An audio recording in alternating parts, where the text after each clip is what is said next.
me subo a mi casa asustado, me tocó presenciar, sí vi cuando se bajaron y empezaron a disparar, ¿no? Y entonces ya asustado en mi casa, no sé por qué, algo en mi cabeza dijo, ¿y si agarras la cámara y sales a tomar fotos?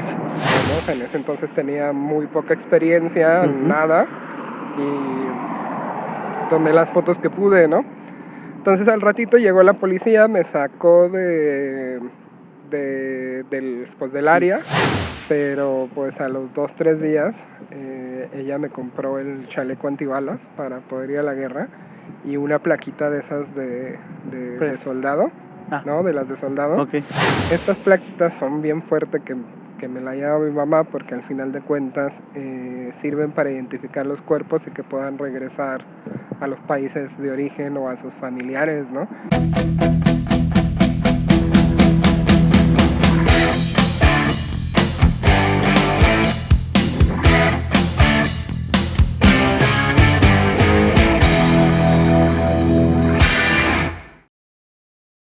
Hola, ¿qué tal? Mucho gusto en recibirlos en este canal de Déjame Preguntarte. Ya saben, mi nombre es Pablo Navarro y en esta ocasión de verdad que me encuentro muy honrado con el invitado que tenemos esta tarde, ya que pues es una entrevista que estábamos buscando desde hace un ratito y por fin se logró. Es un compañero que de los medios que estimo mucho, que tengo el honor de conocerlo desde hace varios años. Hemos trabajado un ratito juntos y pues sin más y sin darle más rollo a este asunto, les quiero preguntar, más bien les quiero presentar a David Peinado. David, muchas gracias, mi Pablo, gracias por la invitación. Al contrario, gracias a ti por estar ahora de este lado.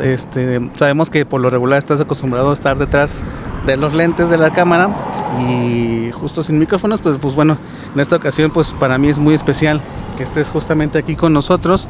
Y antes de empezar con la entrevista, y como ustedes ya lo vieron en el intro, pues es un periodista pues bastante profesional, que tiene mucha trayectoria, que tiene muchas vivencias que contarnos.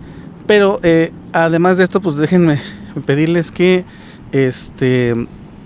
hemos visto que los números de YouTube nos arrojan que sí nos están viendo, sí nos están siguiendo. Sin embargo, las personas que justamente nos hacen el favor de vernos los capítulos que llevamos no se han suscrito a este canal, así es que sin más yo les pido de favor que nada más es arrastrar el mouse, así suscribirse y activar la campanita para que ustedes de veras estén enterados de cuando subimos videos, de todo lo que subimos.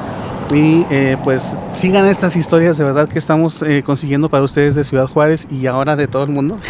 Entonces pues nada más pedirles ese favorzote, que nos apoyen con su suscripción y su like a este video si de verdad les empieza a gustar. Así es que sin más, David, déjame preguntarte, fotógrafo en distintos medios, principalmente, bueno, cuando yo te conociéramos de Nota Roja. ¿Cómo te llama a ti la cámara? ¿Cómo dices, esto es lo que voy a hacer de aquí en adelante? Híjole. Bueno, pues entonces empecemos desde el principio, como dices. Yo estudié la licenciatura en Artes Visuales y pensaba especializarme en escultura. En ese entonces no tenía idea que me iba a pasar una vida detrás de la cámara, ¿no? Las primeras veces que tomé fotografías fue para tomar fotos de mis esculturas en los proyectos escolares, ¿no? En los proyectos de la escuela. Y aquí hay una historia bastante interesante, que es cuando dejo de usar la cámara para mis esculturas y lo hago para hacer noticias, ¿no? La cámara que yo tenía era de un estudio fotográfico local para el que trabajaba, y trabajaba de estos fotógrafos que van y toman las fotos a las quinceañeras y a las bodas y luego te las venden ahí, ¿no? Ni siquiera era de hacer los eventos y todo eso, ¿no? Es simplemente a la mesa, yo 50 pesos sí. Y así, ¿no? Y esa misma cámara la utilizaba para tomar fotos de mis esculturas en la escuela, ¿no? Yo vivía en ese entonces ahí enfrente de Fobiste Chamizal. Bueno, enfrente de ICB, que se llama Fobiste Chamizal, ¿verdad? Y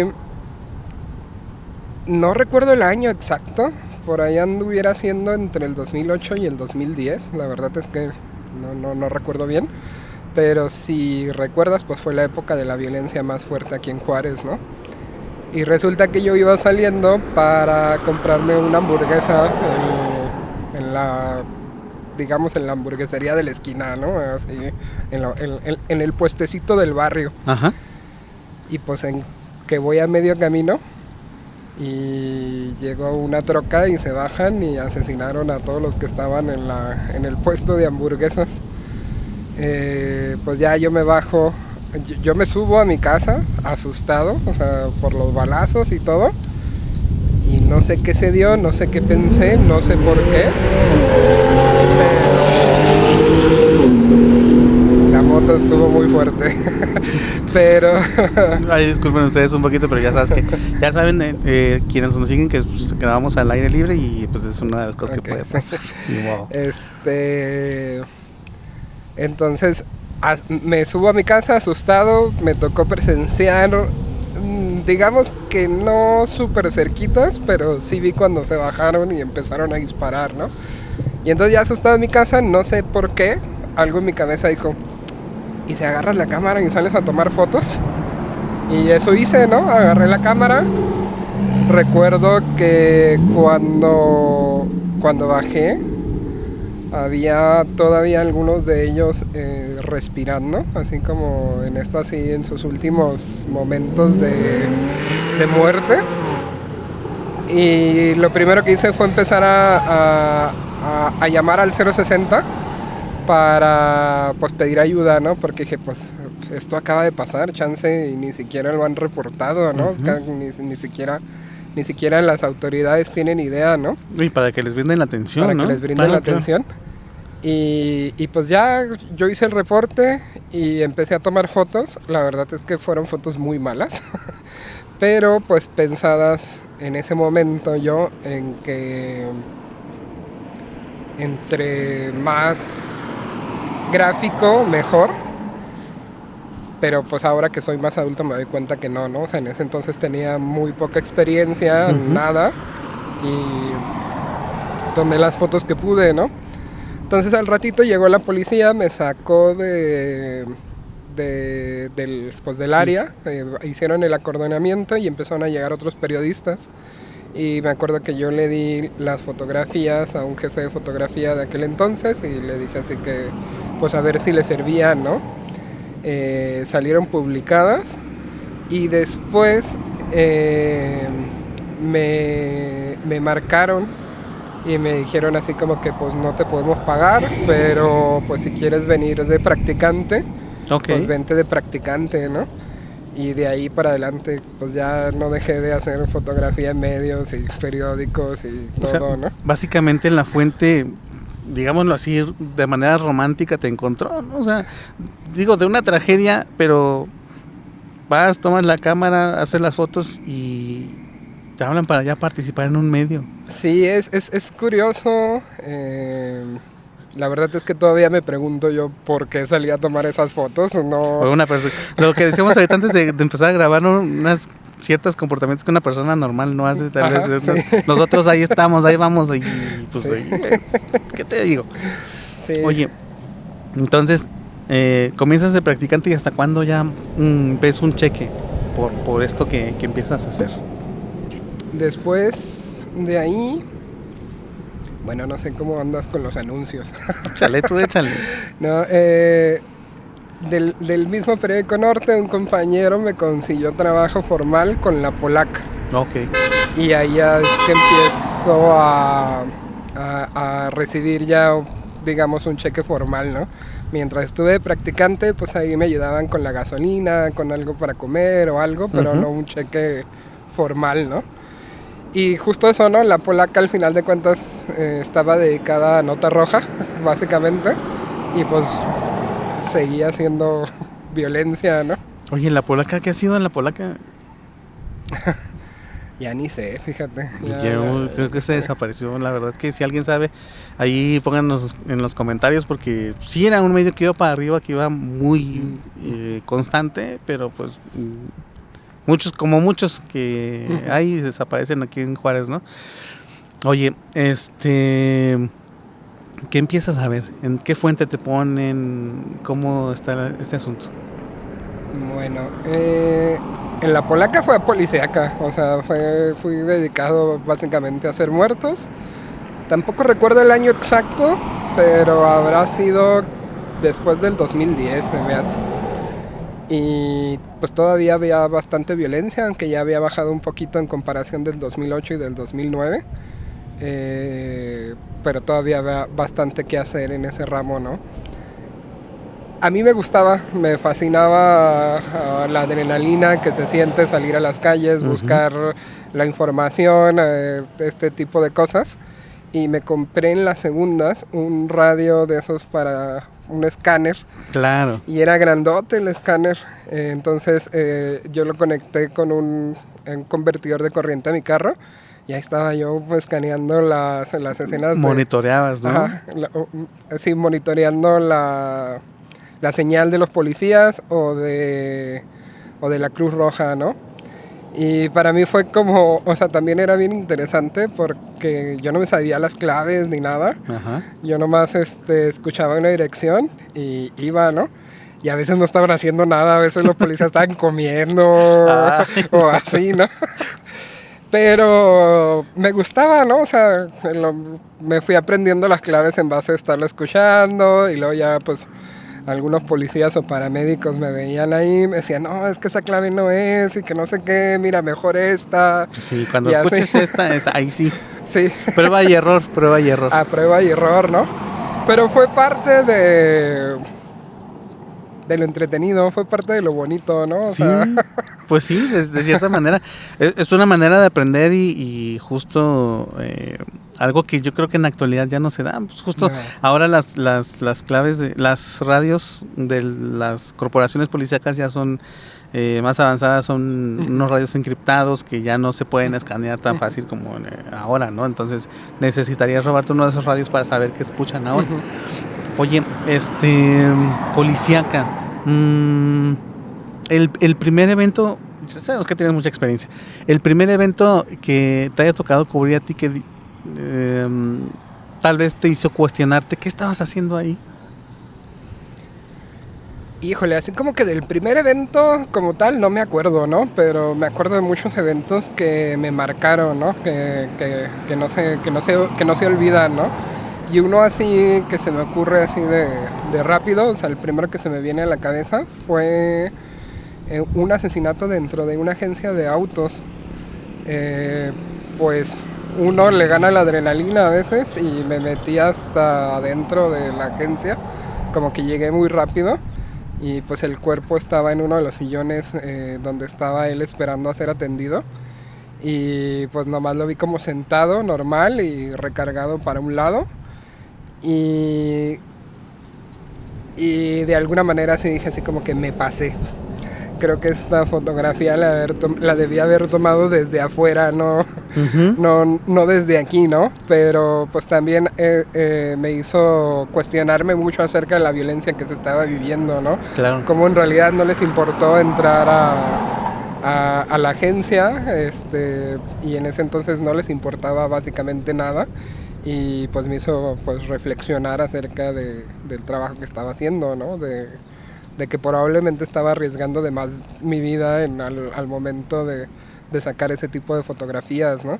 Y entre ellas me acuerdo de varios, pero así en términos muy generales, siempre las que me han marcado es cuando son personas, bueno, cuando son menores de edad, ¿no? Cuando son niños, ¿no? Sí.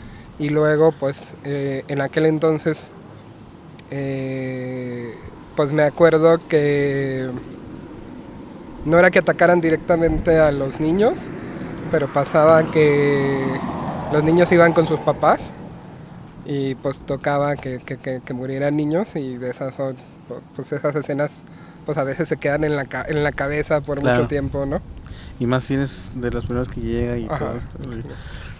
Pues sí, fue una etapa que lamentablemente fue muy dura en Ciudad Juárez. Yo creo que precisamente por esa razón está un poco estigmatizado esta frontera. Ahora, déjame pasar un pequeño puntito.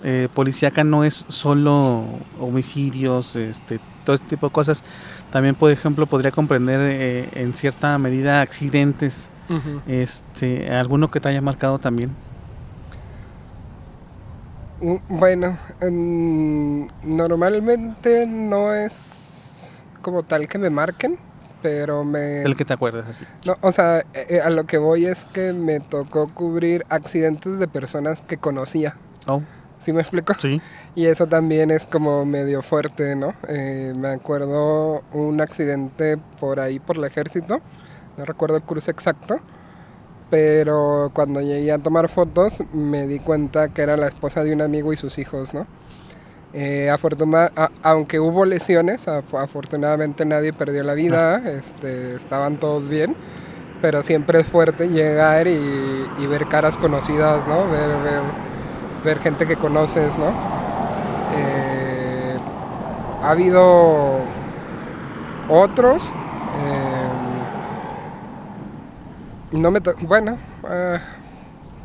mi memoria ahorita está un poquito lenta, pero sí ha habido otros, ¿no? ¿Cómo sigue tu progreso en el medio? ¿Estás en la polaca? ¿Vas bien? Haciendo, pues, ¿encuentras esto que te gusta hacer? Uh-huh. ¿Cómo vas avanzando en esto?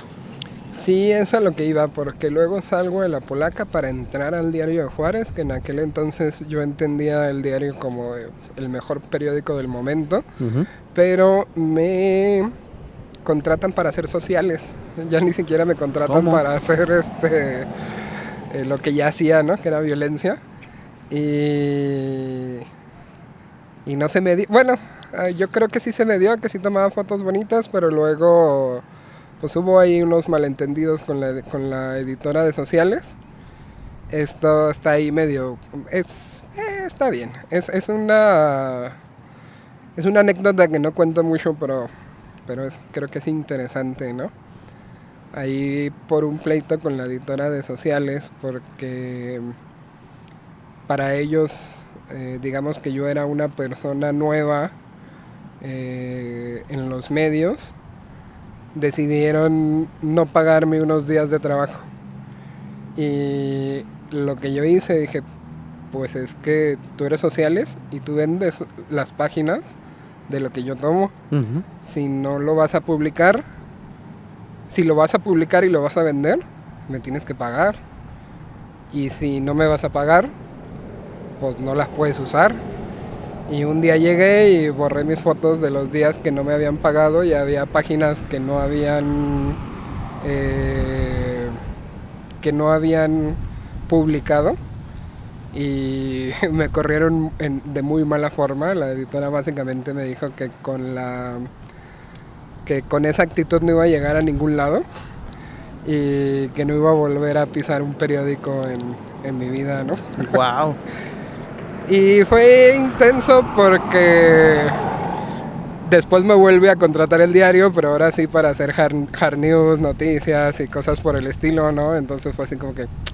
Y fue pasillo, ¿no? Sí, casi. Y fue así como que pues a lo mejor sociales no era lo mío, a lo mejor no lo entendía, a lo mejor no estaba bien, pero de que iba a volver a pisar un periódico, lo iba a volver a pisar, ¿no?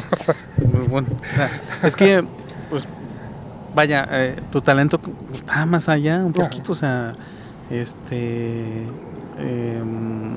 sí, justo te lleva a regresar a este medio que justo, bien lo mencionas, o sea, en ese momento... Sí, era de los medios más importantes. Uh-huh. Yo creo que lo sigue siendo, pero ya en menor medida, pero en ese momento era todo el mundo quería ver uh-huh. ese periódico en particular. Sí. Justo, ¿cómo se da este regreso entonces? ¿Cómo te vuelven a llamar? Después de que salgo de sociales, pues regreso a la polaca, de hecho. Y regreso a la policíaca y... pues de la nada el editor de fotografía del Diario Juárez le llama mi atención, le llama la atención mi trabajo. ¿Tu trabajo? Uh-huh. Y le habla al fotógrafo policíaco que ellos tenían en ese momento y le dicen, oye, ¿sabes qué? Creo que necesitamos a David de nuestro lado pues si lo ves por ahí, pues dile que venga a entrevista, ¿no? Que venga a ver qué onda. Y fue una entrevista muy breve y básicamente me dijeron, pues en cuanto quieras cambiarte, cámbiate, ¿no? Y ya me cambié para el diario, me ofrecían más dinero que en la polaca, aunque hacía el mismo trabajo, y me cambio para el diario, ¿no? Sí, claro, son de esas oportunidades que hay que aprovechar. Tu trabajo sigue siendo policíaca, pero creo que cambia un poquito la manera de proceder, ¿no? Ya las policías se capacitan un poco más, las fiscalías, peritajes, ya de cierta manera, ya cuando uno llega a una escena, pues sabes que tienes que respetar, aunque no está acordonado esa área, ¿no? ¿Cómo va siendo para ti? Sí, bueno, creo que aquí también hay que entender parte del crecimiento personal, ¿no? O sea, yo no me formé como periodista, yo me formé como artista, y cuando empecé a tomar las fotografías, pues realmente a mí ni siquiera nadie me dijo cómo tenía que hacerlo, ¿no? Fue algo que yo fui aprendiendo en base ya a prueba y error, en base a conocer compañeros que estudiaron para esto, en base a ver cómo trabajaban los demás, y así lo fue entendiendo, ¿no? Aunque mis primeras fotografías, pues no, o sea, las tomé sin ningún conocimiento y probablemente con mucha, por decirlo, poca ética. Más bien fue porque era algo que yo no entendía, ¿no? Yo pensé que eso era lo que los medios buscaban, que eso era lo que los medios querían, y al final de cuentas me dediqué a hacer eso un tiempo, pero para la fecha que entro al diario, pues ya empiezo a entender que no debería de ser así, ¿no? Y empiezo yo mismo a ver otros fotógrafos, a entender un poquito más de periodismo, a tratar de hacer las cosas diferentes, y entonces empiezo a adaptarme a eso y entender que eso es lo correcto, ¿no? Querer hacer las cosas de manera más profesional, ¿no? De profesionalizarme bien en esto, ¿no? Fue bastante interesante porque luego he participado en pláticas con estudiantes de periodismo, en pláticas con otras personas, y les digo así como que, bueno, pues es que eso, ¿no? O sea, a veces hay errores que cometemos, pero que tenemos que aceptarlos y decir, bueno, cambiarlos, ¿no? Y decir, vamos a seguir haciendo las cosas de una manera diferente. Y, por ejemplo, les explicaba yo porque atacaban mucho el trabajo de medios de comunicación que eran bastante amarillistas, mostrando imágenes de violentas o violentas innecesariamente, pero también a veces hay muchas veces que la gente no entiende las dinámicas, porque la mayoría de las fotos excesivamente violentas al final de cuentas no son de los fotógrafos, son filtraciones de la policía, de fiscalía, de otros lugares, ¿no? Entonces yo les decía, pues es que no pueden echarle la culpa del todo al fotógrafo cuando realmente hay una línea editorial, hay un trabajo detrás, hay cosas por el estilo, ¿no? Y a veces esa línea está dedicada y pensada en el morbo o a vender más, pero pues no implica que el fotógrafo realmente tenga culpa de todo lo que se publique, ¿no? De todo lo que se haga, ¿no? Así es. Uno trata de hacer el trabajo lo más profesional posible y ya, ¿no? Finalmente están los editores, que son quienes controlan o ven ya la nota final que se va a presentar, ¿no? En la que se va a tirar, y justo la que se va a imprimir en ese sentido. Déjame preguntarte, obviamente la ciudad va evolucionando también, pasa el tiempo y ya no se ven con tanta frecuencia estos eventos violentos que se veían entre 2008 y 2010-11. Baja esta incidencia, pero sigues cubriendo la policíaca, ¿no? ¿Cómo va evolucionando también eso para ti? Desde mi punto de vista. Okay. Pues yo creo que tendría que aclarar que justo dejo de trabajar en medios de comunicación por varios motivos. El principal fue recorte, o sea, lo voy a admitir, no es que dejara de querer trabajar en medios de comunicación. Claro. Pero me recortan del Diario de Juárez y pues uno se tiene que sentar y replantearse dónde quiere seguir, a qué quiere seguir o cómo quiere seguir haciendo el trabajo, ¿no? Y entonces pues empiezo a buscar trabajo con agencias de noticias y empiezo a volverme independiente. De hecho, desde aquel entonces no he vuelto a tocar un medio de comunicación como tal, ¿no? Simplemente me volví independiente y punto, ¿no? Esto es importante mencionarlo justo porque, aunque en un principio fue muy difícil, yo estaba convencido de seguir en esa línea porque uno empieza a tomar la decisión de a quién le quiere vender su trabajo y por qué, ¿no? Uh-huh. Entonces te empiezas editorialmente a pensar, ok, creo que esto se alinea más con mi visión, con lo que quiero hacer, por cómo quiero seguir trabajando, ¿no? Entonces, pues, ahí es cuando empiezo a cambiar mi fotografía, porque por ejemplo a los medios de comunicación internacionales, la mayoría de las veces, y aunque se oiga feo, pues no les interesa si hay un asesinato de una persona en alguna esquina, ¿no? O sea, les interesa si hay un fenómeno violento en general o algún hecho violento que esté por encima de la normalidad. También, por ejemplo, muchas veces voy a hechos violentos y no trato la nota como la nota de que alguien murió, ¿no? Sino que voy, por ejemplo, a tomar fotos de los cordones, de las patrullas, de los oficiales, de Semefo, que se pueden utilizar para ilustrar notas que tengan que ver con la violencia en México, ¿no? Sí, ya manejar como información de estadística, entonces pues obviamente sí sirven esas imágenes. Sirven. De cierta manera logras esta independencia, entonces ya no es tanto que estés a las órdenes de un medio, sino que ya prácticamente tienes esta oportunidad de vender tu trabajo a al mejor postor. ¿O cómo es esto? Porque pues puede interpretarse de muchas maneras. ¿Cómo es? Ahora sí que, como dices, déjame preguntarte, yo digo déjame decirte. A ver. No, al principio fue muy complicado, porque al final de cuentas no es que las agencias como tal simplemente contraten gente o compran material así nada más, ¿no? O sea, hay que tener un primer acercamiento con editores, cosas por el estilo, que te revisen el trabajo, que acomodarte a cómo es que ellos quieren que trabajes, ¿no? No es del todo libertad, ¿no? Uh-huh.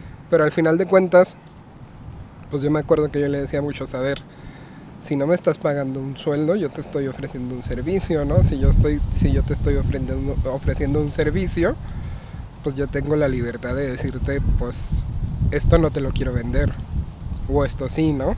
Claro. Y al final de cuentas,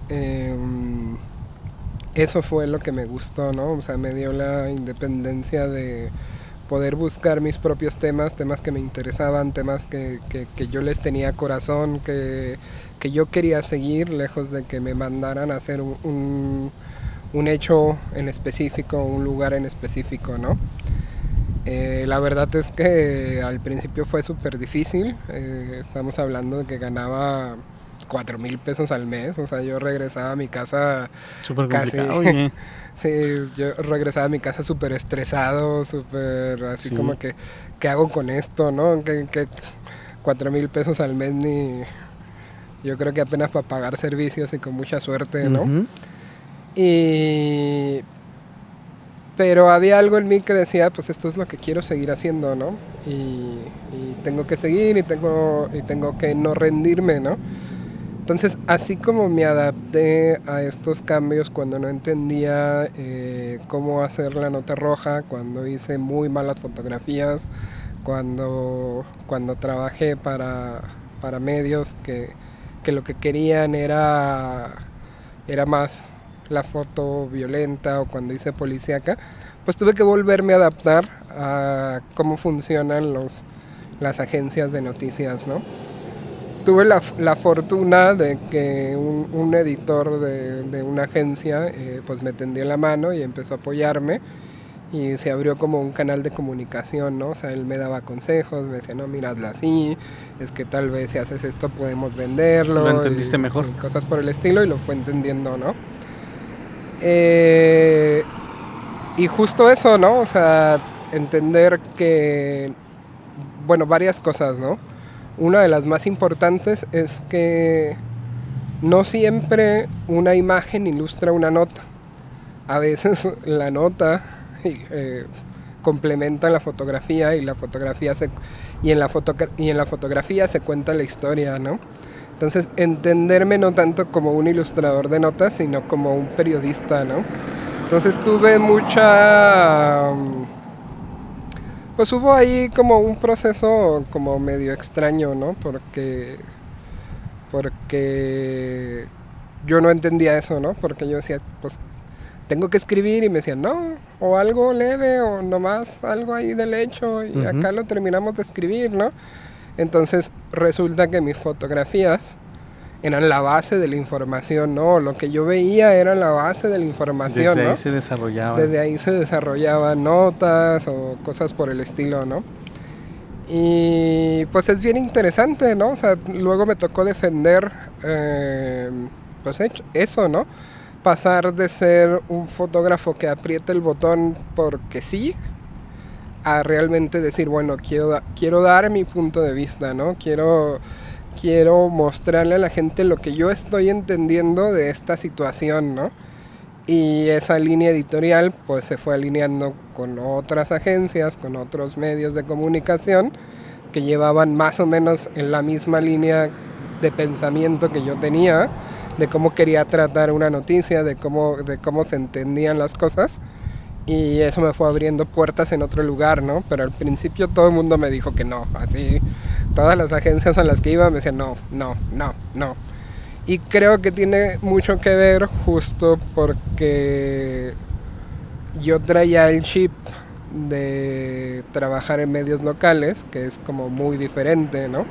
Entonces quitarme eso fue adaptarme a entender otro tipo de noticias, otro tipo de fotografía, otro tipo de imágenes, que hasta la fecha pues hoy sigo tratando de ejercer, ¿no? Bien, también se desarrollan, como mencionábamos, distintos eventos y va cambiando la dinámica de la ciudad. Siguen ocurriendo homicidios, sin embargo baja mucho la incidencia, y ahora lo que hay que reportar desde Ciudad Juárez son otras cosas. Viene, por ejemplo, uno de estos que es el fenómeno migrante, que fue muy sonado, ¿no? Grandes caravanas, grandes números de personas que se dirigían justamente a las fronteras para llegar a los Estados Unidos, y parte de esa cobertura que se dio en medios internacionales fue gracias a tus fotografías. ¿Cómo lo vives tú? Órale. Es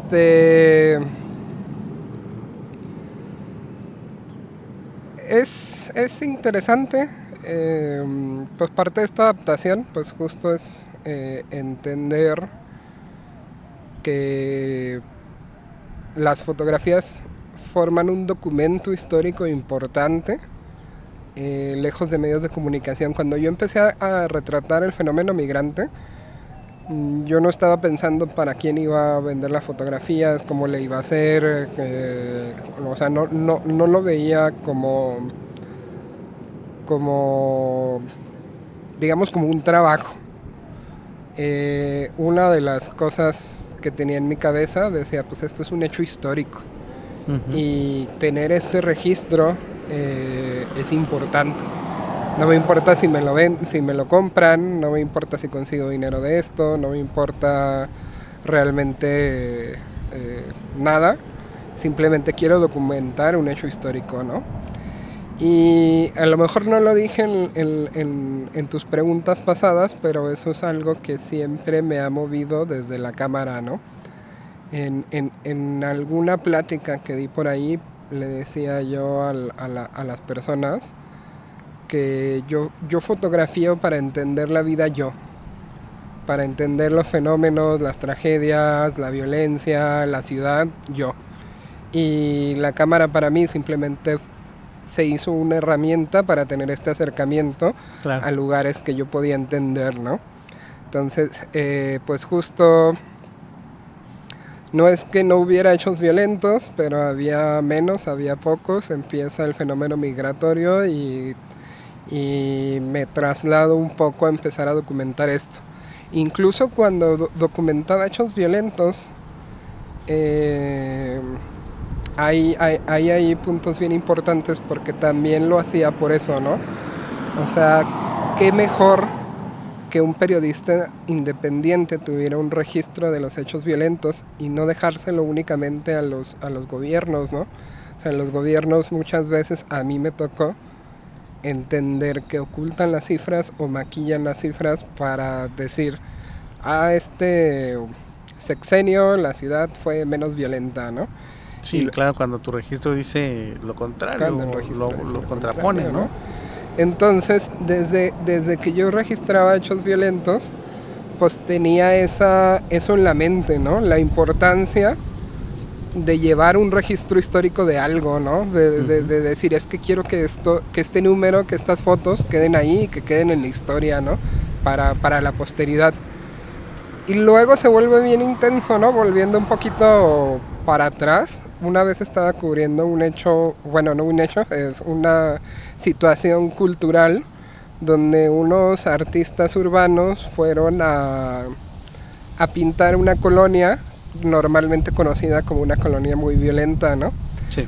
Y estábamos entrevistando a una señora beneficiaria porque le habían pintado como su casa y nos empezó a contar de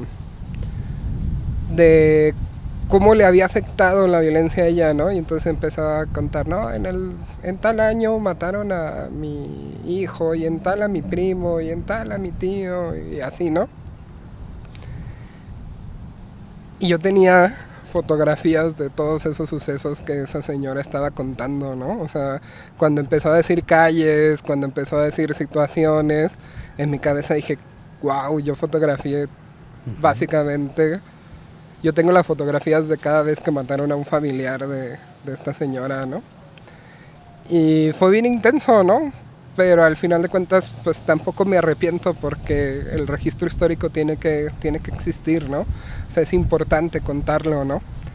Ahora, volviendo a migración, pues yo ya traía toda esta idea de, pues, que tiene que existir un registro, ¿no? Entonces, a diferencia de muchos otros fotógrafos, pues tienen que cumplir con muchas órdenes más, ¿no? Tienen que llevar una agenda, de repente están en municipio, de repente están en... No te dan la oportunidad de... Ajá. Justo más o menos, y discúlpame que te interrumpa, a lo mejor un poquito la idea, pero justo te quería preguntar, ¿la imagen es del fotógrafo suerte? O si es trabajo, si se busca.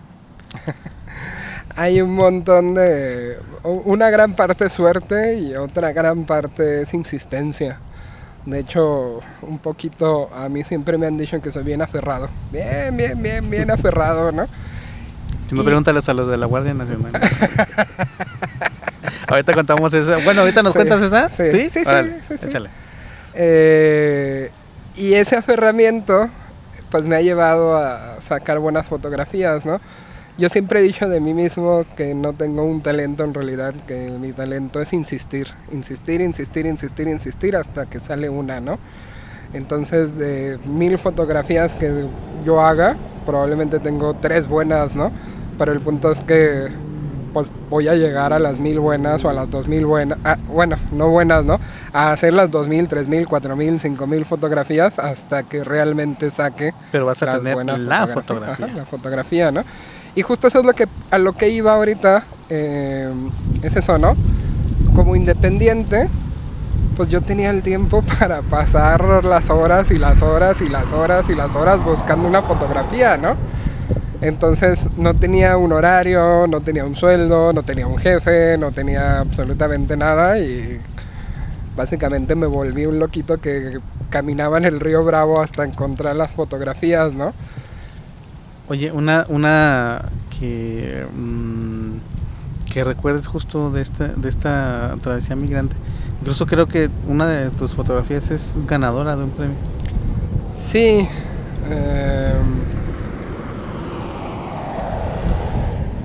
Tengo, o sea, a nivel internacional soy reconocido por haber participado en varias agencias de noticias y medios de comunicación, pero de esas fotografías realmente sobresalieron muy pocas. ¿Lo repito o crees que sí soy yo? Okay. No, adelante.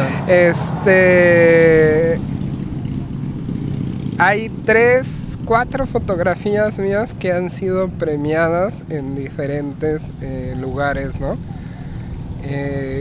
Honestamente a mí no me gusta mucho como publicar los premios que gano y cosas por el estilo, ¿no? Al final de cuentas, de eso también quería hablar poquito, no sé cómo lo hago ahorita, pero por ejemplo, tuve una exposición en Lituania, tuve otra exposición en París, tuve otra exposición en Inglaterra y he tenido 2 exposiciones en Italia. En Italia fue 2 veces, uno como parte de un festival de Vogue que se llama Panorama Latinoamericano. Y ellos, dentro de los fotógrafos que entraron en la convocatoria, hicieron una lista de los 100 fotógrafos más influyentes de América Latina, ¿no? Ojo, no digo que no haya más buenos, sino que son los de la gente que entró a la convocatoria, ellos sacaron los 100 mejores, ¿no? Claro. Entonces de esos 100 hicieron una exposición en Italia donde pusieron varias de mis fotografías y hay 2, seguramente una que recuerdas que fue la que se te vino a la mente, de una menor venezolana que iba cruzando el río Bravo junto a su familia, pero la niña estaba muy nerviosa y pues como que grita a un punto que está como llorando y fue realmente pues muy intenso, ¿no? Pero esta fotografía se tomó como a las 10:30, 11 de la noche, ¿no? Entonces pues básicamente yo y unos pocos fotógrafos más, en esta foto en específico yo estaba solo en el lugar, no había nadie más, ¿no? Pero realmente éramos muy pocos los que estábamos esas horas, ¿no? Y esa fotografía fue premiada en el Festival de la Fotografía Ética en Italia, expuesta durante el Festival de Vogue y expuesta en Inglaterra y expuesta también como parte de otro trabajo documental en Lituania. La verdad, cuando saqué la fotografía entendía el impacto que de la foto, justo porque a mí siempre me ha impactado la idea de los menores migrantes, porque ellos no están migrando porque ellos quieren. Correcto. Entonces ese impacto es muy bueno y creo que la fotografía, bueno, ese impacto no es bueno como tal, ¿no?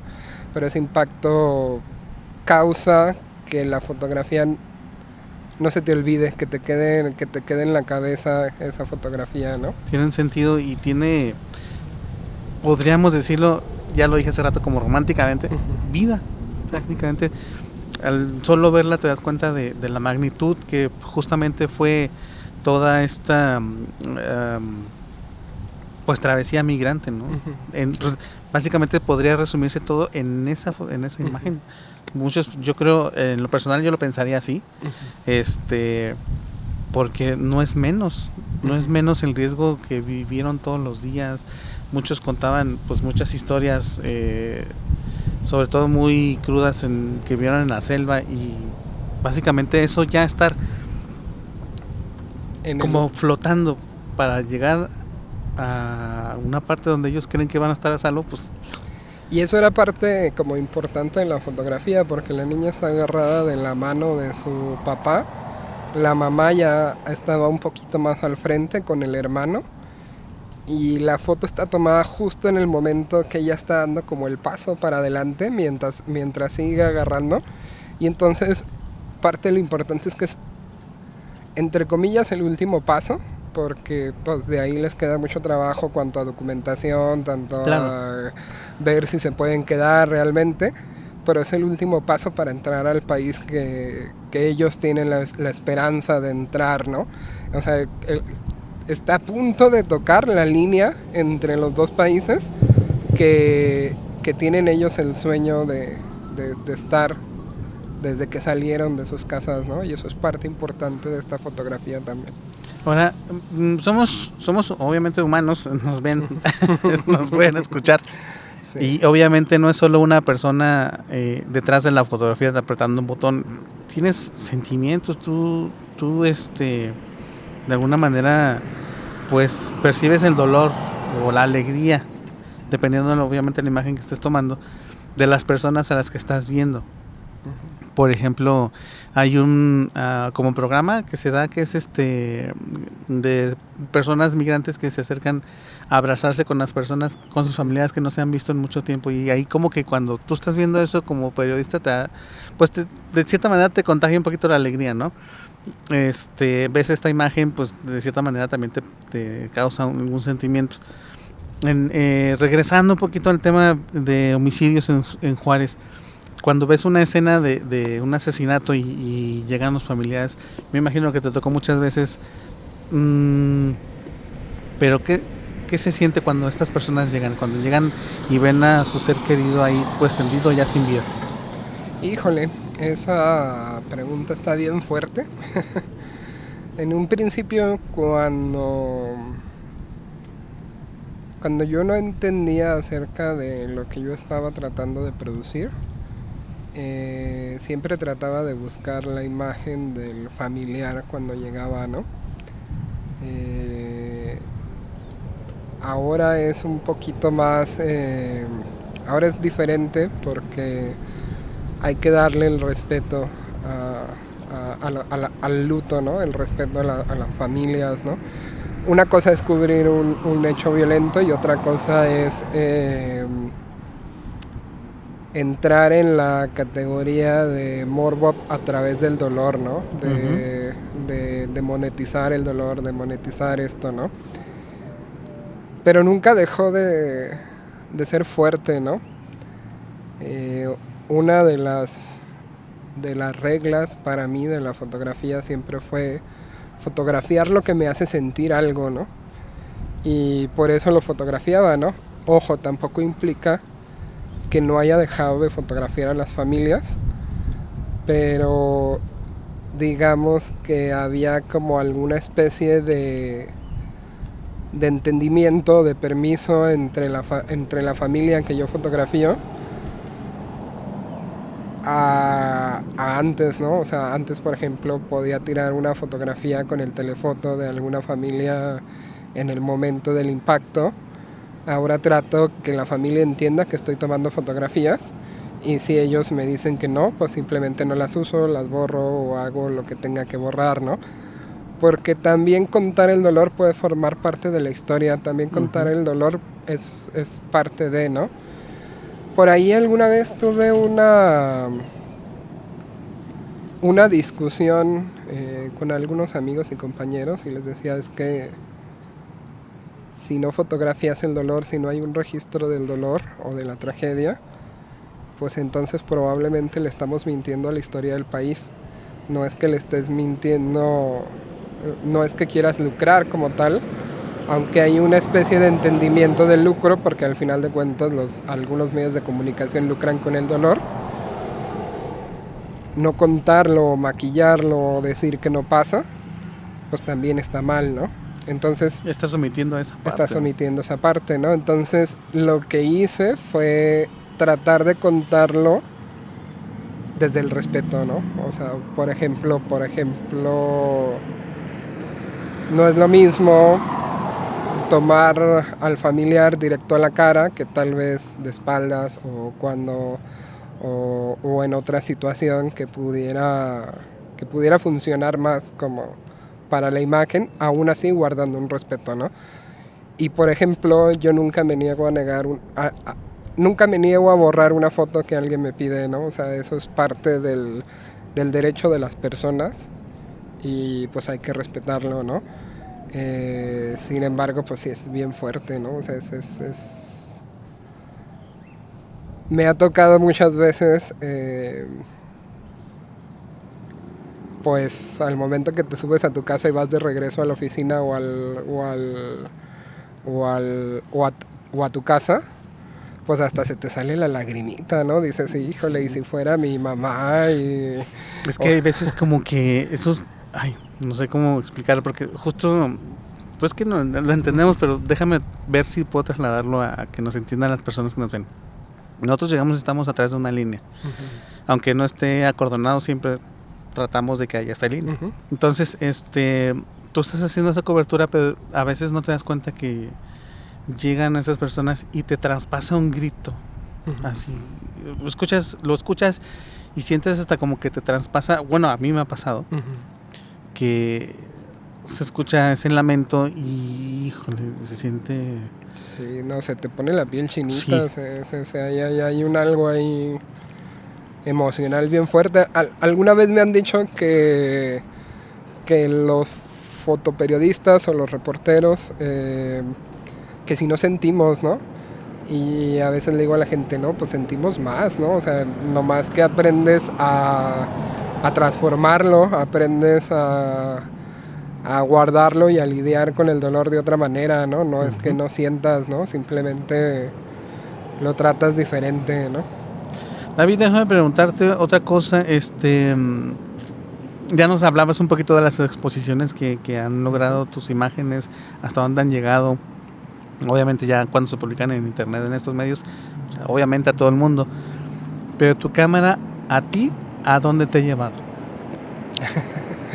Se me hace que ya sé para dónde vas.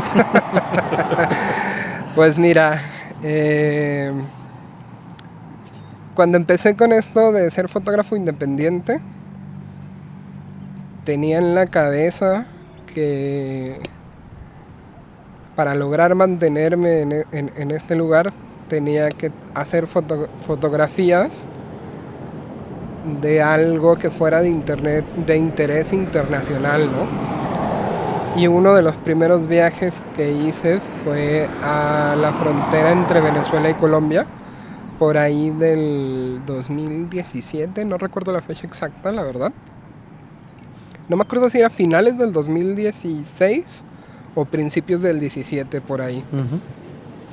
Y pues estuve conociendo pues toda la historia de los venezolanos que empezaron a emigrar por las necesidades que hay en su país.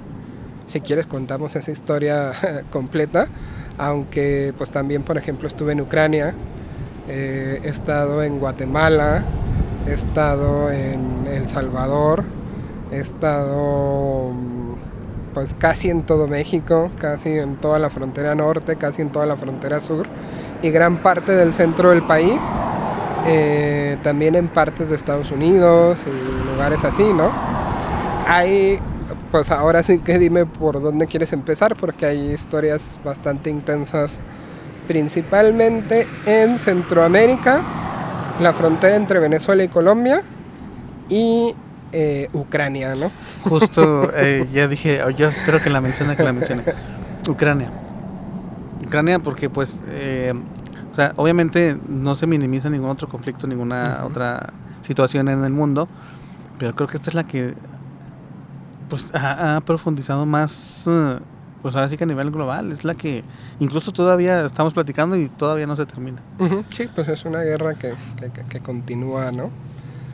¿Cómo quieres que desde el principio, de cómo se me ocurrió ir, de ¿Cómo tomas esta decisión? ¿Cómo dices, vamos a la guerra? Bueno, la explicación empieza cuando empiezo a agarrar la fotografía como una pasión. Pues empiezo a ver muchos fotógrafos, empiezo a buscar fotógrafos en la historia, empiezo a buscar todo.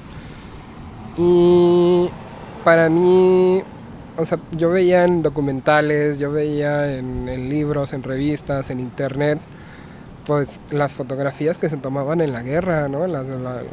Que fotógrafos, como los que yo quería ser y admiraba, Claro. iban a la guerra a tomar fotos, ¿no?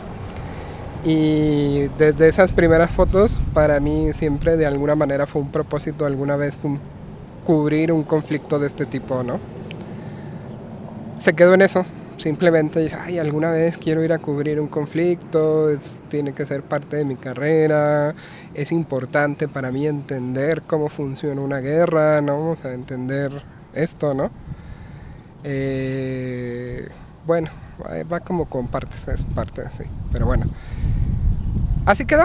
Empezó la guerra en Ucrania y de repente un amigo de Ciudad de México, veo que un amigo de Ciudad de México sube una historia de que va a ir a Ucrania a tomar fotografías, ¿no? A hacer eso. A lo mejor si ve el podcast me va a decir, ay, ¿por qué me ventaneas? No, pero bueno, que la sin nombres. Perdón, no, sí, así déjalo. Sin nombres. Un amigo. Porque resulta que yo le digo, híjole, qué padre que vas a ir a la guerra, me hubiera gustado ir contigo y así, ¿no? Y bla, bla, bla. Y luego me contesta, pues todavía puedes porque compré mal mi boleto, pensé que me iba hoy y me voy el mes que viene. ¿Y? Él ya estaba en el aeropuerto cuando subió la historia, ¿no? Y todo me dijo, me acabo de dar cuenta de que, Híjole, no, mala que me fecha. equivoqué, ¿no? Que me equivoqué con la fecha. Y en mi cabeza dije, híjole, esta es la oportunidad para ahora sí cumplir esa meta que tengo de poder cubrir un conflicto. Y compré mi boleto. No, básicamente, pues hablé con mi esposa, hablé con mi mamá y les dije, pues quiero ir a Ucrania a cubrir el conflicto y pues puedo aprovechar ahora que amigos míos andan allá. Oye, ¿cómo es esto? Porque decíamos al principio, y yo creo que parte de la mitad de este podcast, de nuevo repetimos, una persona normal no lo haría. ¿Cómo es justo este momento que le dices a tu esposa y a tu mamá? Pues bastante difícil y complicado. Hay una historia con mi mamá que es interesante porque cuando le cuento y le digo que quiero ir a Ucrania, me dice, pues me vas a tener con el alma en un hilo, de que te pase algo o lo que sea. Pero pues a los 2-3 días ella me compró el chaleco antibalas para poder ir a la guerra y una plaquita de esas de soldado, ¿no? De las de soldado. Okay. Porque ahí se supone que en la plaquita pues va tu nombre completo, país, número de teléfono y tipo de sangre en la plaquita, ¿no? Y estas plaquitas son bien fuertes que me la lleva mi mamá porque al final de cuentas sirven para identificar los cuerpos y que puedan regresar a los países de origen o a sus familiares, ¿no?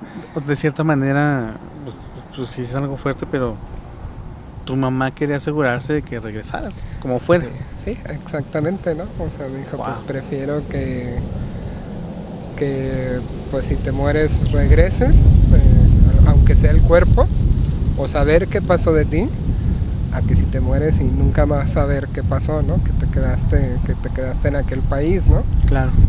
Eso, pues guardo la cadenita, ahorita no la traigo, la tengo guardada, pero la guardo como casi un tesoro ahí para mí por esa importancia, ¿no? Y mi esposa fue un proceso similar también, pues le explico que mi amigo va y que pues es importante para mí, que desde hace muchos años yo tenía eso como meta en algún momento poder cubrir un conflicto de estos. Y pues aunque pues también emocionalmente fue fuerte, al final me dijo, pues si son tus metas, si son tus sueños y es lo que quieres cumplir, pues adelante, ¿no? Incluso pues hay que despedirnos de forma bonita por si es la última despedida, ¿no? Por si no volvemos a vernos, ¿no? Y ella me acompañó a comprar, pues desde la mochila que me iba a llevar, equipo de primeros auxilios y este tipo de equipamiento que raro, ¿no? Porque que yo pensaba que tenía que llevar a una guerra, nadie me dijo que eso tenía que llevar, ¿no? Justo algo de eso te iba a preguntar. ¿Cómo, o sea, tú te cae el 20 rápido o dices, o hasta que ya estás ahí, o sea, cómo dices, ya estoy en una guerra? A ver, desde Es bien raro, ¿no? Porque, por ejemplo, lo primero es que no te dejan entrar al país o salir al país así nada más. Tienes que tener una acreditación de prensa por parte del consulado del país. Uh-huh. Pero no puedes entrar al país tampoco, entonces tienes que ir a un país exterior para poder sacar tu acreditación, ¿no? México no tiene consulado de Ucrania, entonces volamos hacia Polonia y en Polonia nos paramos al consulado a sacar las acreditaciones de prensa, ¿no? La verdad es que fueron muy accesibles, pero se me hacía importante contar esta parte porque un poco antes de que nos dieran la acreditación, hablábamos con el cónsul y le digo, ¿y esta acreditación como para qué o qué, no? O sea, si es muy necesaria. Uh-huh. Y el cónsul nos dice, mira, tú traes tus acreditaciones de prensa, tu credencial mexicana, todo, ¿no? Pero si al final de cuentas ahí cerca de una batalla, de una bomba o algo, tú te mueres, un ucraniano normal no sabe leer español, ni tampoco inglés. Dicen, los soldados no saben leer ni español o inglés, o muy pocos, ¿no? Uh-huh. Con esta acreditación, él va a saber que eres de prensa, que eres de este país, que esta es la dirección, que tienen que hacer. Dijo, y la principal función de la acreditación es esa, ¿no? Entonces, pues desde ahí vas agarrando la onda de... O sea, de nuevo que te identifiquen de cierta manera al final. Que te identifique si te pasa algo, ¿no? Desde ahí vas agarrando la onda, pues de lo que te estás metiendo, ¿no? Ahí dices así como que, hijo, que el cónsul te diga eso es fuerte, ¿no? Y casi es un país muy religioso y casi nos dio la bendición cuando salimos, ¿no? Casi dijo, pues Dios los acompañe y ojalá y puedan hacer bien su trabajo, ¿no? Y nos entregó las acreditaciones, ¿no? Luego cruzas la frontera en un país donde para dentro del país, donde la mayoría de la gente está buscando salir del país, ¿no? Claro. Entonces hay una ley que, pues así no estoy seguro, pero en la mayoría de los países así es. Hombres de 18 a 65 años están relativamente obligados a enlistarse o a pelear, ¿no? Y a ellos no los dejan salir del país, ¿no? Pero todas las demás mujeres, ancianos, niños, pues salen, ¿no? Entonces nosotros íbamos entrando a la frontera cuando había filas de señoras con sus hijos, de ancianos, queriendo salir de un país, ¿no? Ahí es el segundo golpe que dices, órale. ¿A dónde estoy llegando? ¿En dónde me estoy metiendo, no? En algún momento dijiste, dijo mi mamá que siempre no. No tanto así, pero sí llega un momento en que te replanteas, ¿no? Y de hecho, llegando a ese momento, pues, te cuento, ¿no? El tercer golpe, como de miedo, es la primera vez que escuchas la alarma antibombas. Se parece mucho a la de los terremotos de Ciudad de México, uh-huh. Pero pues tiene como una voz que está hablando, ¿no? Ahí. Pero es una voz en ucraniano, ¿no? Y estás escuchando la voz que está diciendo cosas constantemente y así. Y pues como nosotros no entendíamos el ucraniano, nos conseguimos un guía que nos ayudaba a interpretar cosas y cosas así. Y le preguntamos, oye, ¿y esa alarma qué dice? Y ya nos explicó, no, pues que te resguardes, que vayas a un búnker, que hay peligro de que caiga una bomba, ¿no? Y pues ese primer día ni duermes, ¿no? Ese primer día dices, hijo, en cualquier momento puede caer una bomba y ¿qué hago, no? O sea, ¿sí sonaba muy seguido?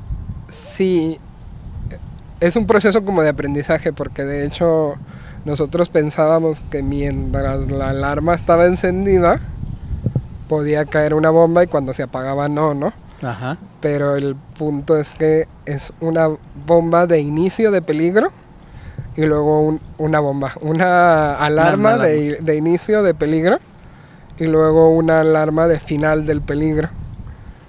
Ok. Entonces... O sea, la incertidumbre está entre que suene la última. La última, sí. Ahí sí no última, sabes. sí. Y tampoco sabes dónde va a caer, entonces en realidad te estás jugando una moneda al aire. Por ejemplo, si vas a la tienda, si haces tu día normal, si lo que sea, porque pues tampoco sabes dónde va a caer, ¿no? Por eso te dicen resguárdate entre una alarma y otra, ¿no? Ahí también hubo como un momento de miedo bastante intenso, pero luego viene otro momento que ahí sí fue donde dije, híjole, qué fuerte, ¿no? Nosotros al final de cuentas teníamos poca experiencia cubriendo conflictos, no entendíamos bien cómo funcionaba, parte, pues como todo, ¿no? O sea, tienes que aprender yendo, ¿no? Tienes que aprender estando ahí, ¿no? Realmente no hay un libro, no hay un manual, no hay una forma que vayas prevenido realmente en lo que es, ¿no? Y al no entender, fuimos a entrevistar a un comandante en la ciudad de Kiev y el comandante nos dijo, ok, les doy la entrevista, pero ustedes tienen que ir ya a esconderse en un metro y como en unas 3 horas regresan, ¿no? Entonces, pues ya sabes aquí cómo es la política, cómo funciona esto. Nosotros pensábamos que simplemente el comandante no nos quería atender, ¿no? Claro. Dijimos, ay, está exagerado, ¿qué va a pasar, no? Nomás no nos quiere atender, ¿no? Y entonces íbamos caminando muy normalmente por la plaza y así. Entonces ya un compañero me decía, ¿nos escondemos o no nos escondemos, no? Y ya, no pasa nada, hombre, no creo que pase nada. Y luego nos sentamos en una banquita cerca de un metro, por si las dudas, ¿no? Porque claro, aún así teníamos como el miedo de que algo fuera a pasar, ¿sí o no? ¿no? Un sí o no. Y en eso que pasa un avión. Y de principio pasaron unos minutos y pues no entendíamos nada. Y me dice mi compañero, oye, como que no hay nadie en la plaza, ¿no? Nomás estamos sentados tú y yo. Y yo así como que, sí está raro, ¿no? Y de repente escuchamos el bombazo. Pues ahí vamos corriendo al metro, ¿no? Y se escuchó básicamente, o sea, no te sé decir a qué distancia estaba porque no lo entiendo, pero se sintió como si explotara en la cabeza, ¿no? Como si explotara así arribita en un techito, ajá, ¿no? Y ya nos fuimos corriendo a escondernos al metro y según nosotros esperamos un tiempo suficiente para salir, ¿no? Porque aquí es lo que quería decir a lo importante, que mi compañero dice, ¿salimos o no salimos, no? ¿Qué hacemos, no? Y en ese momento pues te pones a pensar, ¿no? Dices, pues hay de dos, ¿no? O me regreso a mi casa o lo hago bien, ¿no? Claro. No hay un me quedo aquí escondido en el resguardo, ¿no? Ahí, ¿no? Sí, dije, para esto vine, ¿no? En el metro había más familias escondidas y yo entendía que ellos tenían derecho de estar escondidos, porque ellos no vinieron a buscar la guerra, ¿no? Uno vino y decidió venir a buscar la guerra, ¿no? Uno vino a documentar y a hacer el trabajo y hacer lo que tienes que hacer, ¿no? Y entonces ya volteé con mi amigo y le digo, pues salimos, o sea, muertos de miedo, pero dijimos, pues esto es lo que venimos a hacer, ¿no? Uh-huh. Entonces ya salimos del metro y me dice mi amigo, ¿para dónde? Vimos una columna de humo, dijimos, vamos a acercarnos para la columna de humo, ¿no? Y fuimos corriendo con nuestras cámaras, íbamos ahí corriendo para la columna de humo. Y pues a la idea de no entender una guerra, pues vino un segundo ataque. Y ya no había metro cerca, ya no había nada, ya, o sea, estaban cayendo las bombas a lo que yo entiendo súper cerquitas, veía el escombro volar y todo, aunque no pudiera decir exactamente a qué distancia. Y de repente de un edificio se abren unas puertas y salen unos bomberos y nos empiezan a gritar que vayamos hacia ellos, ¿no? Entonces ya nos escondimos ahí con ellos otra vez, uh-huh, y salimos junto con ellos, porque al final de cuentas ellos tenían que salir a apagar los incendios, ¿no? A atender la emergencia, ¿no? Pero justo se me hace importante contar esto porque tiene esa fuerza de decir, pues a eso vinimos y ni modo, hay que darle, ¿no? Y se vale regresarte a tu casa, ¿no? Pero no se vale quedarte escondido, ¿no? que al final sí llegaste, sí, cuando van con los bomberos, ¿qué ven? Había como un camión incendiándose, carros volteados, edificios destruidos y una señora, bueno, el cuerpo de una mujer que había fallecido por el impacto. Como pues se les suele avisar que se escondan, la mayoría de las personas se esconden y en muchas situaciones, no en todas, no sale herida tanta gente, ¿no? También me tocó estar en situaciones donde mucha gente salió herida, ¿no? Pero en este primero, pues una señora perdió la vida en el momento, ¿no? ¿Te tocó meterte en búnkers?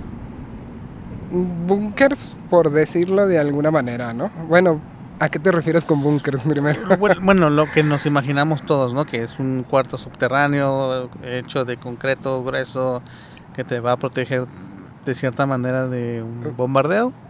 Bueno, a eso es a lo que iba, ¿no? Porque están los búnkers de los soldados, que son los que están en primera línea, y luego hay búnkers en el resto del país, porque ya habían ellos atravesado por guerras, por bombas, por todo, y de alguna manera es un país más o menos preparado para este tipo de situaciones, ¿no? Entonces, por ejemplo, hoteles tienen un piso subterráneo que no es tan agresivo como se ve un búnker, como se ve la historia, pero sí está diseñado para si se cae el edificio, si algo pasa, esté seguro, ¿no? Y pues sí, de ese tipo sí estuve en varias situaciones, ¿no? Justo lo preguntaba porque pues yo creo que la mayoría de las personas que probablemente estén viendo este video, pues no nos imaginamos nunca estar en un búnker o tener la necesidad de resguardarnos de esa manera. Y de hecho, pues, o sea, en las casas aquí en Ciudad Juárez son pocas las que tienen, por ejemplo, hasta sótano. Sótano, sí. Entonces, sí llamaría la atención que de cierta manera algunas casas o como los hoteles, tú lo mencionas, tengan este tipo de infraestructura. Sí, pues es que pues toda la Segunda Guerra Mundial, este tipo de cosas, pues sucede alrededor, ¿no? Por eso era un país ya más o menos preparado. Pero en los que yo estuve son más como sótanos, pero con un cierto reforzamiento por si cae una bomba, ¿no? ¿Cuánto tiempo te quedas allá? Más o menos un mes, una semana completo. La semana la agarramos por esto de los boletos de entrada y de salida, pero así en guerra, un mes completo. ¿Qué experiencia te dejó esto? Híjole. Tanto personal como profesional. O sea, profesional, pues evidentemente ya eres una de las personas, yo creo, contadas de los medios que tiene este tipo de cobertura, y medios a nivel nacional y obviamente local. Pero personalmente, ¿qué te dejó? Es bien raro esta pregunta por varias situaciones, ¿no? Uno es cómo veía tanto la profesión y la vida antes de la guerra y cómo la veo después de la guerra. Ojo, yo fui a la guerra en el 2022 y cuando regresé de la guerra tampoco entendía, tampoco había terminado de comprender todo lo que viví y todo lo que entendí hasta muy recientemente, ¿no? Es un poco complicado cuando eres alguien que buscaba ir a una guerra, ¿no? O sea, quería ir a una guerra, ¿no? Entonces, no entiendo a veces cómo explicarle a la gente que también fue bueno, ¿no? Que conocí a muchos de mis héroes de fotografía, que trabajara lado a lado cerca de la gente que yo veía en los documentales, en las películas, y todo eso es un crecimiento profesional.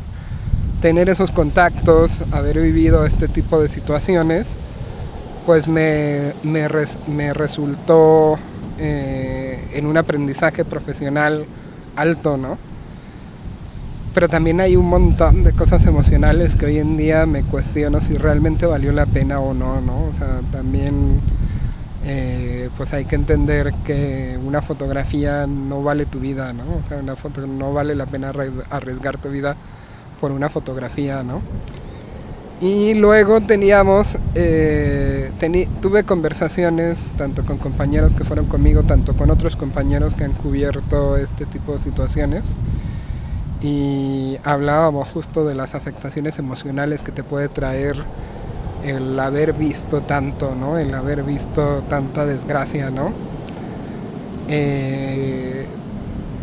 Y es fuerte, es pesado, ¿no? O sea, al final de cuentas tenemos que empezar a valorar y a entender más que tenemos que pasar más tiempo con nuestras familias, con mi esposa, con mi mamá, con mis hermanos, con mis sobrinos. Y no digo que no lo volvería a hacer, porque la verdad es que es posible que lo volvería a hacer, pero iría con otra mentalidad, ¿no? O sea, antes de ir a la guerra yo me creía casi un soldadito, ¿no? Yo decía, no, sí, y muero por esto, y hay que hacerlo, y mi trabajo, y la importancia de mi trabajo, y todo esto. Pero más allá de ser periodistas, pues somos humanos, ¿no? Claro. Y hay que aprender a pasar tiempo de calidad con tu familia, con tus amigos, con tus seres queridos. Hay gente que ya no puede, ¿no? Que es la que murió en la guerra. Que no lo pidió también. Que no lo pidió. Incluso hay una cosa que aprendí ahí, la verdad es que cuando estás ahí haces muchos amigos periodistas también, y todos se apoyan entre ellos, porque al final de cuentas estás viviendo una crisis, y hay una regla no escrita que implica que nunca te despidas de nadie, ¿no? O sea, porque despedirte pudiera implicar el no volver a ver a alguien, ¿no? O sea, puedes decir hasta mañana, puedes decir nos vemos luego, puedes decir así, pero nunca ya me voy, o ya... Fue un placer estar con ustedes. Un placer, o es mi último día en la guerra, o cosas por el estilo, ¿no? Y cuando me lo dijeron, pues yo seguí las reglas, pero al final de cuentas no entendía la importancia que eso tiene, ¿no? Y que pues hay que apreciar la vida, y hay que apreciar la vida también por los que ya no están, ¿no? Tanto periodistas, soldados, personas que murieron en la guerra, ¿no? Y alguna vez tuve una discusión con alguna amiga ahí, y era una persona que no había estado en la guerra, y me quería ella tratar de hacer entender por qué Putin tenía razón, por qué Putin tenía que hacer una guerra. Y yo le decía, mientras personas inocentes sigan muriendo en una guerra, para mí no hay razón política por la que pudiera existir una guerra. Para mí no tiene razón, ya sea Rusia o Ucrania, simplemente la guerra no debería de existir, ¿no? Le decía, incluso los soldados que van a pelear tampoco tienen por qué estar muriendo, ¿no?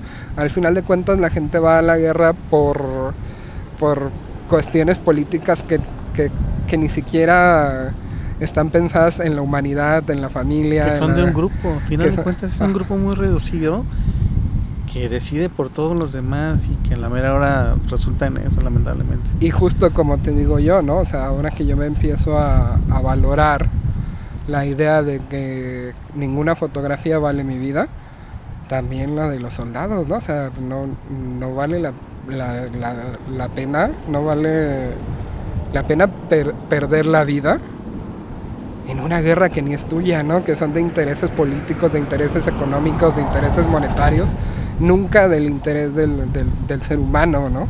Correcto. David, ¿alguna vez, ya después de que regresaste y han pasado semanas, meses, has vuelto a escuchar la alarma? La tele, obviamente. Radio, así. Pues por ejemplo, allá hice una amiga española y un amigo argentino que siguieron después en la cobertura, después de que nosotros nos regresamos. Y a veces veo sus reportajes y sus videos y sus cosas. Y aunque no escuche la alarma como tal, pues se siente feo, ¿no? Y se siente feo por mis amigos que están ahí, por la gente, por las personas, ¿no? El saber pues, lo que está pasando y lo que están viviendo, ¿no? ¿Dirías qué parte de ti se quedó allá?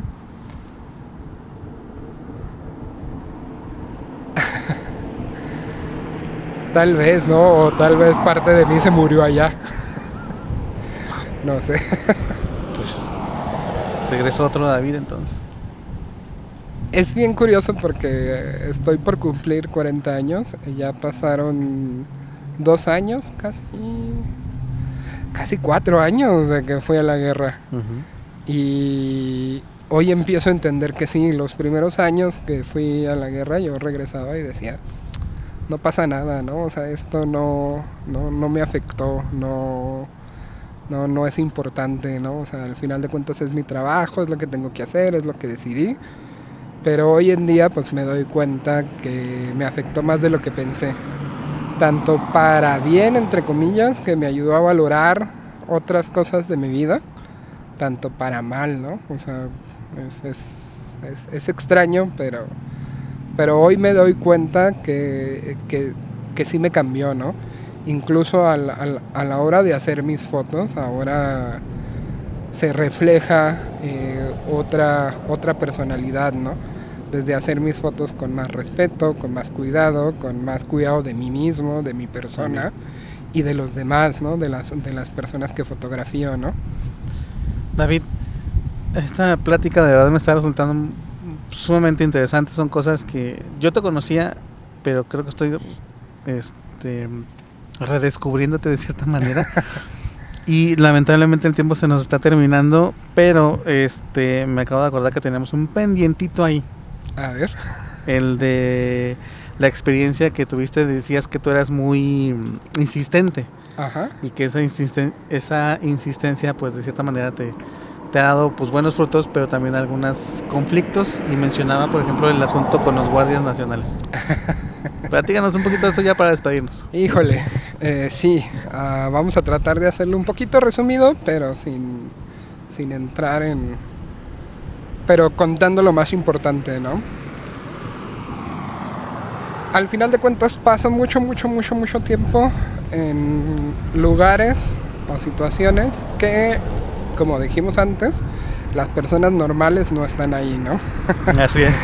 Entonces, en estas aventuras que he pasado caminando por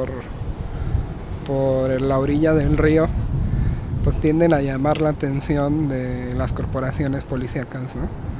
Y he tenido problemas con casi todas las corporaciones policíacas, pero extrañamente más con la Guardia Nacional, ¿no? Y estos incidentes se dan por varias cosas. Uno, pues en estos perímetros pues también suele haber gente del crimen organizado, polleros y todo, ¿no? Entonces yo acepto y entiendo una preocupación por saber quién está ahí y por qué, ¿no? Y siempre que me paran trato de portarme lo más amable relativamente posible hasta donde la ley lo indica, ¿no? ¿Quieres mi credencial de lector? Aquí está. ¿Quieres mi credencial de prensa? Aquí está. ¿Quieres que te explique qué estoy haciendo? Aquí está, ¿no?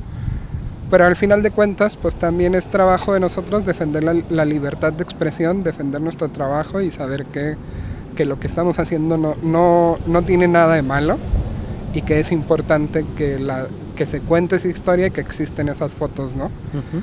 Entonces, al momento que autoridades me piden que me retiren del lugar, pues se vuelve un problema porque yo no me retiro, ¿no? Porque digo, no, pues si no estoy haciendo algo ilegal, no tienes por qué pedirme que me retire del lugar, ¿no?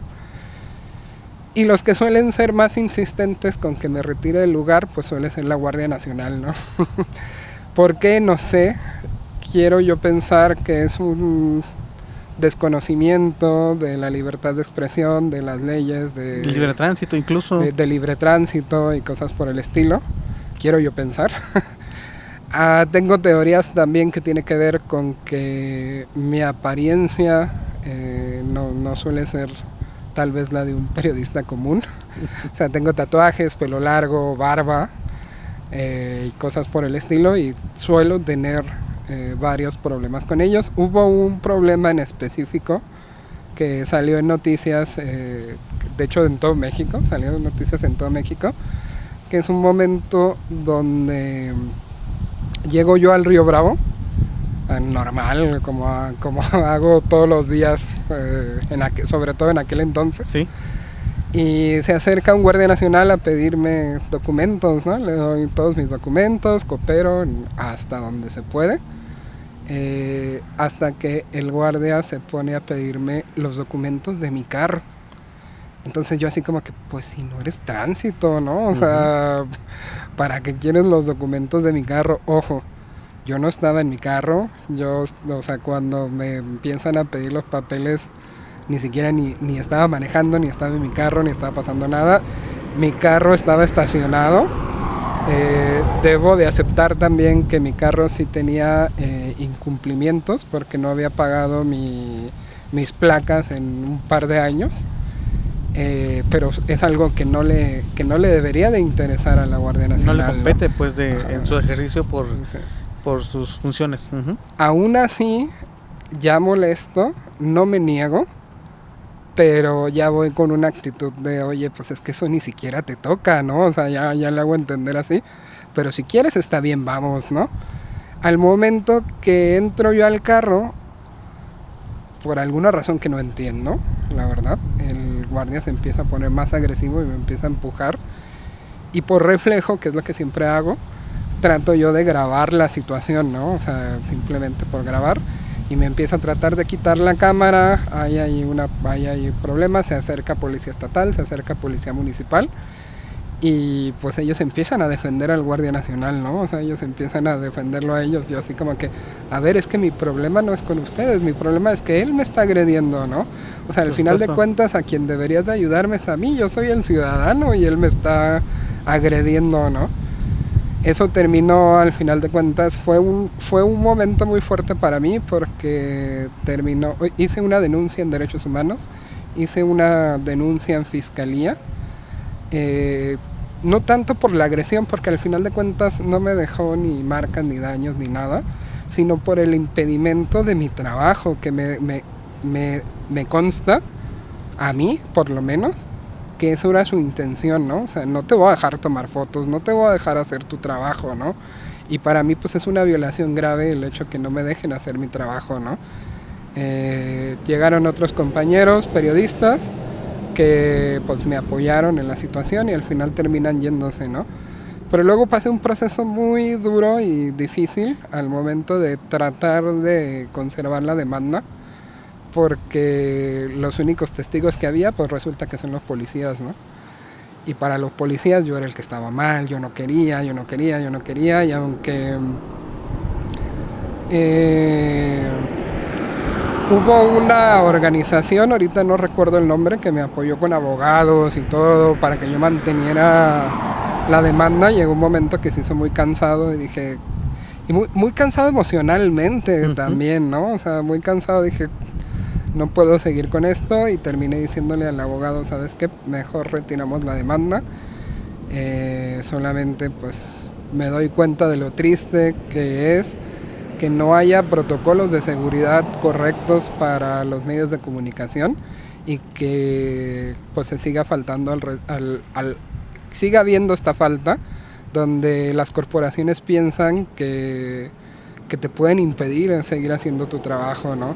Y de hecho hablaron súper mal de mí, dijeron que parecía un vago, dijeron que esperaba si tenía, si no me veía como periodista, que me veía como criminal y cosas por el estilo, ¿no?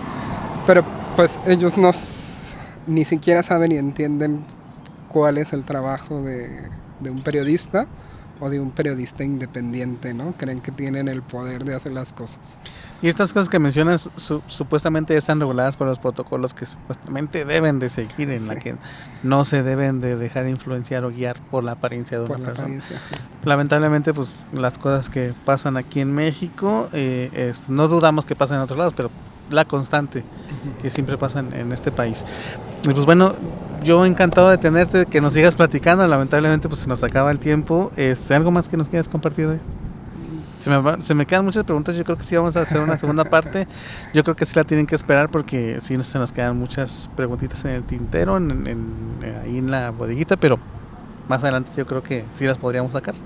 Sí, claro, yo creo que podríamos tener un segundo capítulo de esto, y muy contento de estar contigo.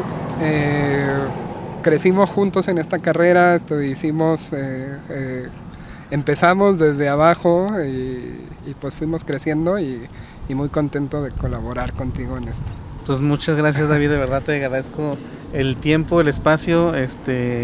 Les decía al inicio que habíamos estado buscando mucho esta entrevista. Afortunadamente ya la podemos tener, podemos ahí dar un check de que ya está lista. Y pues nada, yo les invito de verdad que sigan este canal en el que estamos publicando estas historias locales de Juárez, pero pues que ahora nos fuimos un poquito más allá, y que de verdad está buenísima.